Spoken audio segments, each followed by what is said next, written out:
What up YouTube, Nathan Heightz here. Welcome to my channel where I share with you my experiences learning foreign languages, or more specifically languages that are foreign to me. In today's video, I'm going to be explaining how I currently study Spanish. For those of you who are unfamiliar with my content, I have been studying Spanish for about, 3 to 4 years, and in that time I have made a lot of progress. Currently, I have reached a level where I can understand just about any type of conversation that I am around or that I encounter.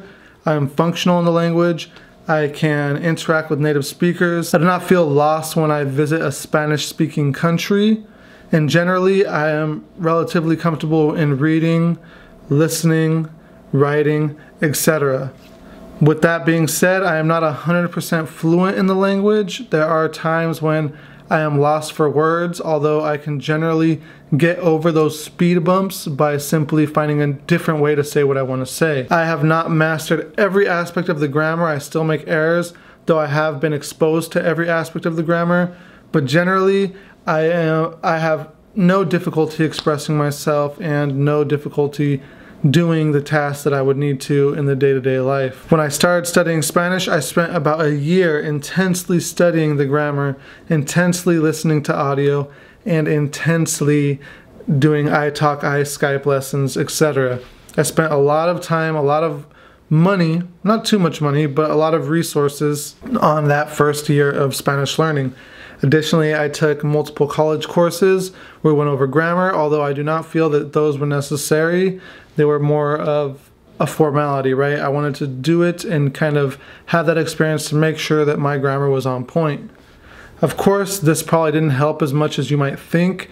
Generally, most of the progress comes from the actual practice, the actual speaking, reading, and writing. After that first year of initial study, I have not been studying grammar almost at all. Once in a while, I will review things like the subjunctive or something of that nature.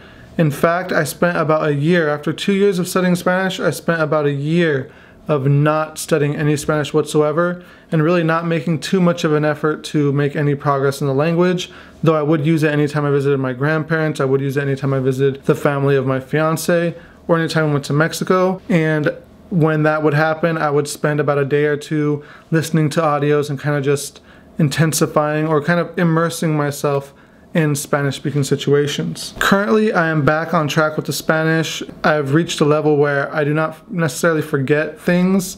I just simply need a little bit of warm-up time and then I'm good to go. Now, my daily Spanish ritual is 30 minutes of podcasts, and the 2 podcasts that I currently use are Light Speed Spanish, which is pretty easy to understand. The main speaker on Light Speed Spanish, I do not believe is a native speaker, though he does have, I believe, his wife or his friend or something who is a native Spanish speaker, and they have a good chemistry, and it's pretty easy to listen to. The output or the input is definitely comprehensible. Aside from that, I listen to a podcast known as Radio Ambulante, which is very interesting.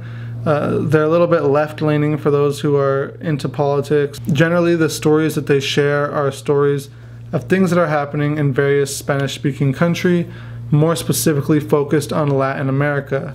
So it's good because you have an exposure to many different accents from all around the Spanish-speaking world.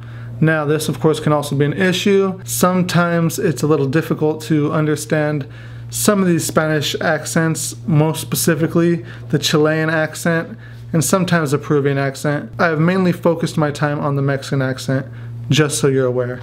So what I currently do is I listen to my 30 minutes of Spanish podcasts a day, 30 minutes of listening, that's it. If I don't have access to my iPod, or not my iPod, but my MP3 player, I will do some reading. And reading is good when done out loud because it also gives you some speaking practice, which is nice. Aside from that, I do 5 lessons of iTalk I, 30 minutes interaction with the native speaker, mandatory about every 2 weeks, and that comes out to about 20 bucks, so it comes out to about $40 a month, just to ensure that I am getting that Spanish conversation every couple of days. Additionally, I use Spanish every time I go to the market. I live in the San Fernando Valley in the county of Los Angeles, where there is a vibrant and very, very large Spanish-speaking population.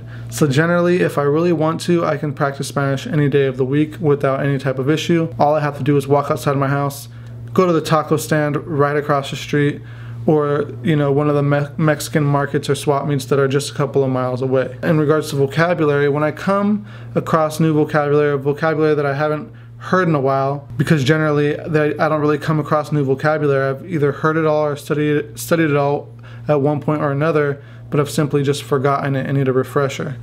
What I'll do is I'll simply write it down, I'll review it a little bit, maybe spend like 10 minutes on it, then we're good to go. It's pretty much lodged in, not necessarily my long-term memory, but definitely it'll stay there for at least a couple weeks as long as I review it within a certain amount of time. Okay, so for review, I spend about 30 minutes of listening a day on my MP3 player. That's Radio Ambulante or the Lightspeed Spanish Advanced. Aside from that, I do the 30-minute Skype lessons every 2 weeks. That's 5 lessons over 2 weeks, and that comes out to about $20 every 2 weeks or $40 a month, which isn't much if you're actually working. And then I write down little phrases and whatnot that I come across that I have forgotten that I need a quick little refresher on. Aside from that, I interact with people daily, locally, with various family members, family of my fiance, etc. So I hope this answers your guys' questions. I'm not currently studying grammar extensively, although I do review the subjunctive from here to there, because that's generally the part of Spanish that myself and most people struggle with. So thank you for watching this video. I hope it was a little enlightening. Thank you guys for taking interest in my Spanish language progress, and I look forward to releasing new videos in a new language very soon in the next couple of months. I have been studying pretty intensely. I'm actually very happy with this language.